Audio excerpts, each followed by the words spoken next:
অসমত অহা কেইটামান দিনত আমি কেইবাটাও নতুন ব্যৱস্থা বা নতুন কাৰ্যসূচী আৰম্ভ কৰিম। 10 ডিচেম্বৰৰ পৰা 20 ডিচেম্বৰৰ ভিতৰত 10টা দিনত আমি 5টা কাৰ্যসূচী ৰূপায়ণ কৰিম।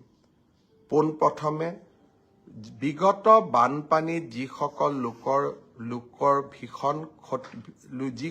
লোক ভীষণভাৱে ক্ষতিগ্ৰস্ত হৈছিল তেওঁলোকক আমি সাহায্যসমূহ বিতৰণ কৰিম। তাৰ পিছতেই মাইক্ৰ' ফাইনেন্স লোন ৱেইভাৰৰ আমাৰ যিখন আঁচনি, সেই আঁচনিখনৰ অধীনত 50,000 টকালৈকে ঋণ লোৱা আই মাতৃসকলক আমি ন' অবজেকশ্যন চাৰ্টিফিকেটসমূহ বিতৰণ কৰিম। এই সময়ছোৱাৰ ভিতৰতে